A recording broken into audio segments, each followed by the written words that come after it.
Good morning, everybody. It's your girl Miracle Sims, and you are listening to God, Sex, and Love, your daily dose of inspiration and juice. It is July the 26th, 2021, and today the topic is a peek at the parables. I hope you all had a wonderful weekend. Uh, Mine went pretty good. Went pretty good. I mean, I had a lot of time to reflect on some different stuff or whatnot, so not sure if that was good or not. But yeah, overall the weekend was fine. I guess not too much to report other than you may notice a change of scenery. So, well, uh, we finally made somewhat of a transition, into, you know, moving my studio. I just put it like that. And so, yeah, that's why I'm not in Studio A or Studio B or even the green room or anything like that. Um, so far so good. We'll see, how it all goes. Um, I was going to record in the she shed this morning, but for whatever reason, I was super uncomfortable in there. So I don't know what that's all about, but yeah, it's like I was super uncomfortable in there. And then at some point, after I did my prayer meditation, I heard drops like it was about to rain, and so I just decided to go ahead and just come back in the house. And so yeah, here I am. But anywho, yeah, I guess I'll go ahead and get into the juice this morning. So, what led me to this topic, a peek in the parables, excuse me, or at the parables? Well, before I made the transition back inside, um, control came into my mind, the word control. And as I started to look up that, eventually I came across, um, I think then another phrase came into my mind. It was the phrase, Lord, ye of little faith.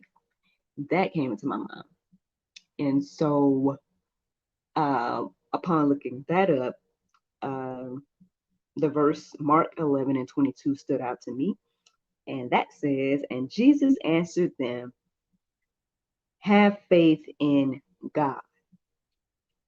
So I felt the need to go deeper and whatnot. And so I ended up reading Mark 11, 22 through 33. So that is going to be in the Go Deeper section for today.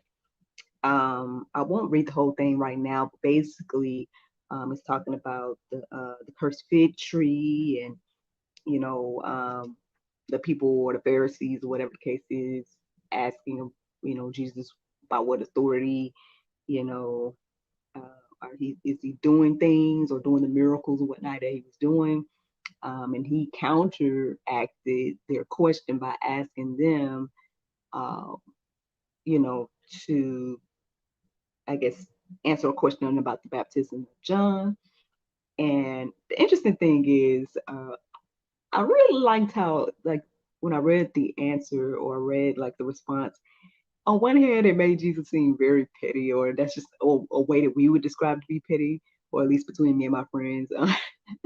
But I just thought it was interesting to like really like I mean, maybe he didn't say it in a snippy way, but again, y'all know that me and comedy and all that stuff. So, um, yeah, I just found it to be very interesting the fact that like he turned it back around on them, asked them to answer a question. They didn't want to answer the question. They were just pretty much like, oh, we can't tell or whatever the case is. And then he was like, well, basically, he said, neither do I tell you by what authority I do these things. So it just was like, oh, yeah, I found that to be interesting this morning. So that led me to keep going. So I ended up reading Mark 12 in its entirety, and I'm just going to share with you guys the verses that stood out to me. So the first set of verses I would say was about the husbandman, the Lord, and the vineyard. Um, in verse 1, I'm just going to paraphrase it a bit. It says, a certain man planted a vineyard, set a hedge, digged, and again, I'm paraphrasing here. So he planted the vineyard, he set a hedge, he digged a place for the wine fat, he built a built a tower, and then it said here that he let it out to the husbandman. Now, I wanted to go deeper on some of these words and things like that, just to kind of get a better idea of like the, I guess, the verbiage of the day. Because, for example, like wine fat, um, that doesn't mean much to me, right now. And I know this gonna sound interesting, because again, because I had the whole wine business and whatnot. But still, I've been very clear that I'm a wine amateur. So, um, but yeah, so things like that I wanted to kind of look up just to get a better, like, again, idea and perspective of the verbiage he was using and whatnot, and maybe even additional meanings. I did not do that this morning, not yet, but maybe that can be something that we all go deeper about today. But yeah, so that's one thing. Um, yeah, and so it says that he let it out to the husbandman. And then basically, paraphrasing again the story a little bit more, it says basically like every time he sent like a servant or someone to go and receive some of the fruit, the husbandman would either beat them or he kill them, even to the point where when the man sent his own son, um, they did the same. So um, one of the verses that stood out to me the most in this was verse 9. It says, "What shall therefore the Lord of the vineyard do? He will come and destroy the husbandman and will give the vineyard unto others." So, and that could that could mean a lot of things, y'all. That could mean a whole lot of things, but it can be a representation of just Earth in general. It could be a representation of America. It can represent a lot of stuff if you really, really think about it. But yeah, I mean, it's interesting that, these individuals in this parable, received, uh, basically, they received land, they received something, let's just say something. They received something that they didn't work for, they didn't create, they didn't, it was given to them, from what I'm understanding. Now, I mean, now it didn't say rent or nothing like that, so it didn't seem like they even paid anything. Um, I don't know what let means back in those days, because it said let let it out to the husbandman. So maybe that meant rent or something like that. That's another reason why I wanted to go deeper on some of the word choices and whatnot, just to get a better understanding again. But from the top of my head, uh, it seems as if the husbandman received something that they did not work for, they did not create, and was given pretty much authority over this situation. And all, that person who did all the work was looking for some fruit from it, and but instead of giving fruit, they,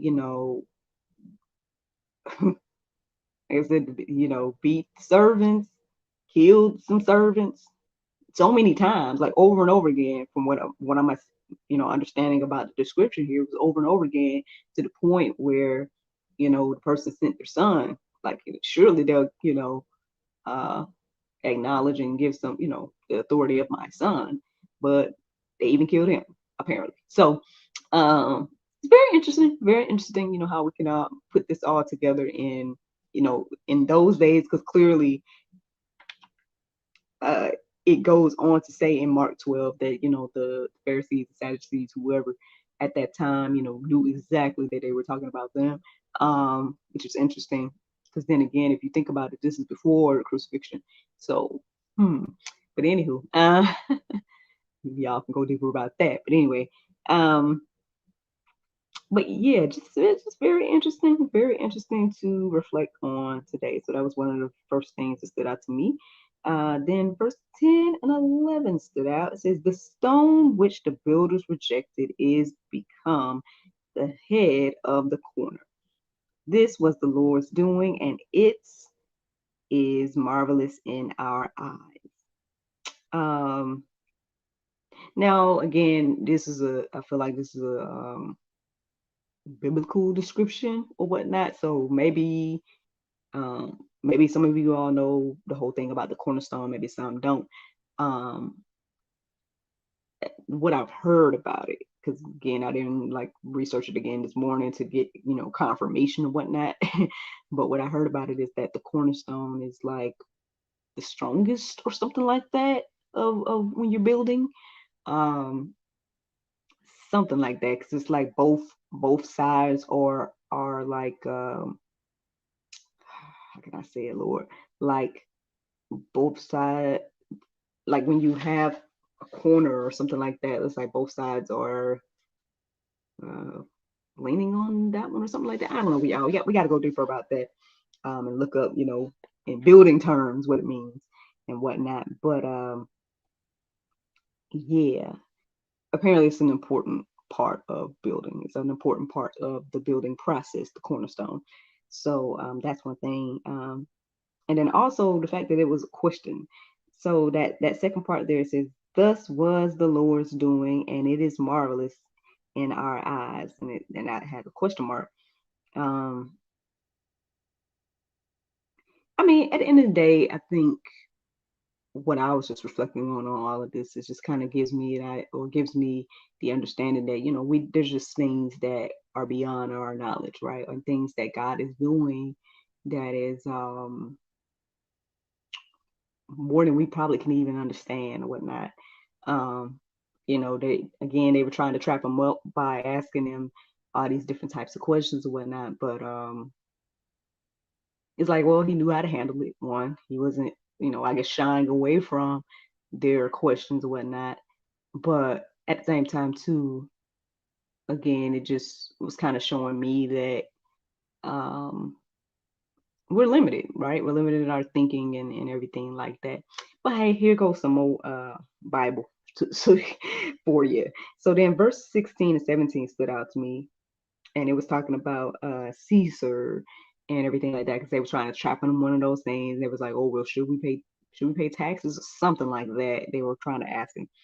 And so in these verses it says, whose is the image and subscription?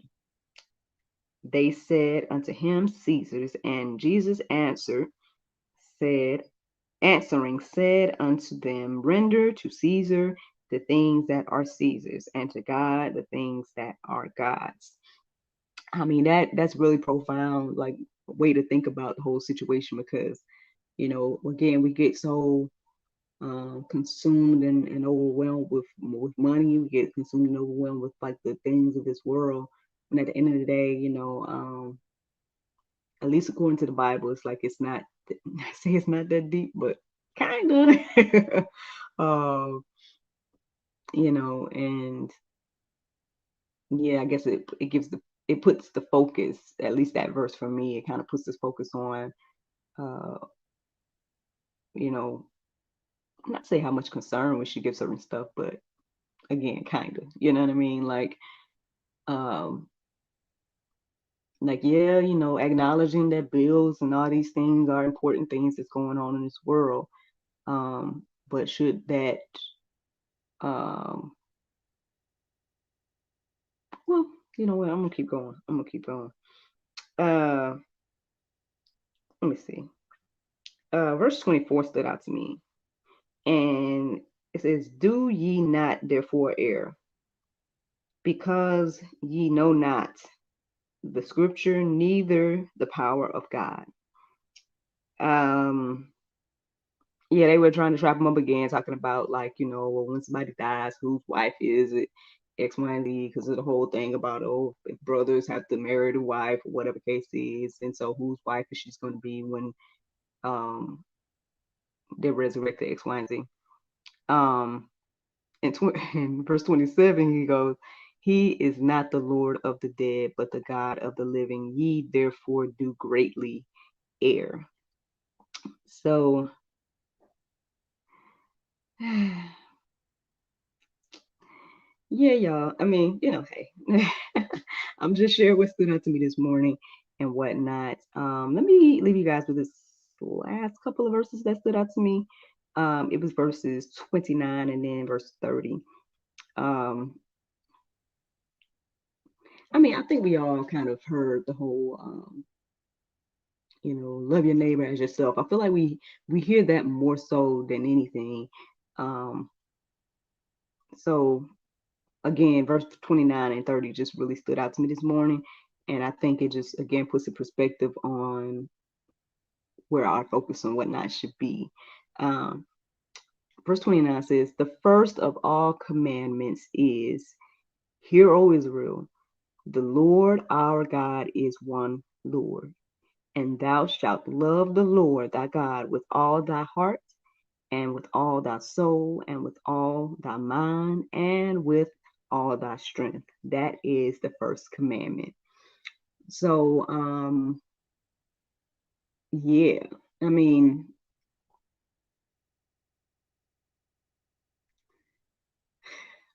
that's a lot to let marinate on today. You know what I'm saying? And I feel like I've talked about this in the past, at least not during the juice, but like a long time ago. Those of you that follow me on YouTube or whatever, y'all probably, yeah, way back in the day, back when I was doing the Hopeful Romantic, or no, I was doing like Let That Marinate or whatever I was doing. But anyway, the whole thing is like, if we do this one commandment here, right, then it's like all other issues and whatnot would kind of be null and void. You know what I'm saying?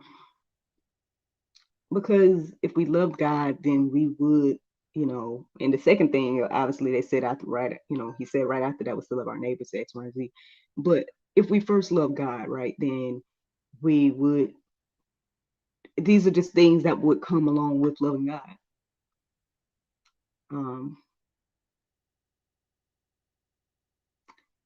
like I said, just something to go deeper about today, y'all. That right there really, really stood out this morning, at least that part.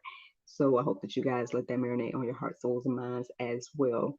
Now, interestingly enough, I'm going to kind of stop right there in regards to uh, the parables, but obviously they went on a little bit more than that. I'm just sharing the ones that stood out to me, but by all means, check out the entirety of Mark 12 if you want to really, really, go deeper about that. But what I was going to say is, interestingly enough, the Bible verse of today is kind of a reiteration of, I guess, what I was talking about Saturday, or at least at some point last week, as well as, again, I feel like a good way to round up this juice this morning is Hebrews 13 and 8. It says, Jesus Christ, the same yesterday and today and forever.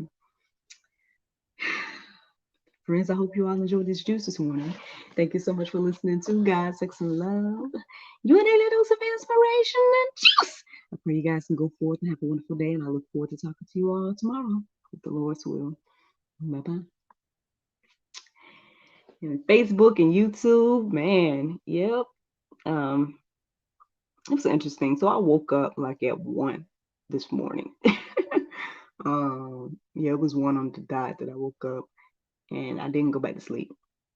And so, yeah, by the time my alarm went off for 4, I had done so many different little things, little tasks and whatnot. I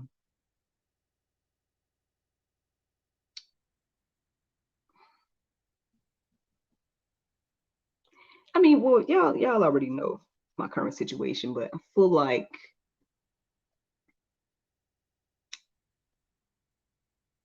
I feel good too. You know what I'm saying? It's one of those things where it's like, this is just building my faith and trusting God to allow Him to lead me and guide me in this season.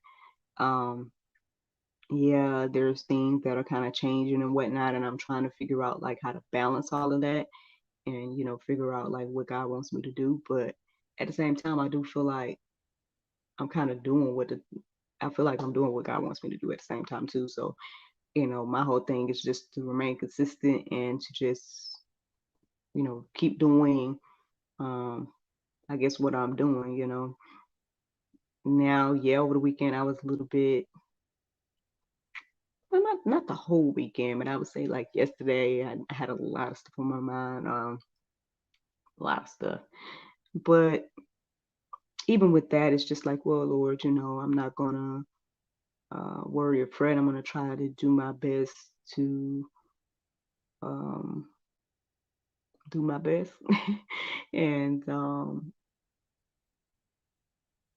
and not let temptation or whatnot distract me. You know, I think that's one thing there. I think it's good that we finally made it transition and whatnot. Again, this situation right now is kind of, I say it's completely awkward, and I don't know why I was feeling weird in the she shed. I think it was just maybe I'm spoiled by being in the house, and I did set up things elsewhere, but I guess it didn't necessarily work out today because things changed a little bit, but it ain't none y'all's business. Yeah, but anywho, shout out to you and thank you so much for contacting me, letting me know what had happened. I'm glad to hear that you are well overall. Sorry about your situation, whatever case is. Um, I don't know if you want to. I mean, you wrote it on the thing, but I just want to say it out loud just in case I don't know, because that's your business. You know what I'm saying? But I appreciate you for reaching out and I guess checking in and whatnot, and everything like that. Uh, Thank you again to everyone that is acknowledging, the post technically is still up on Instagram. So that's very interesting that it's not taken down. It was against the standards on one profile, but then on the other profile, I guess they haven't even noticed. Um, but we'll see. But yeah, a lot going on, y'all. A lot going on in the world, but God is in control, and let's just keep the faith, y'all. Keep the faith. Build our faith. Let's shift our focus to God and see what the end gonna be. But I can sit here and talk to y'all. Y'all already know. So I'm gonna let y'all go.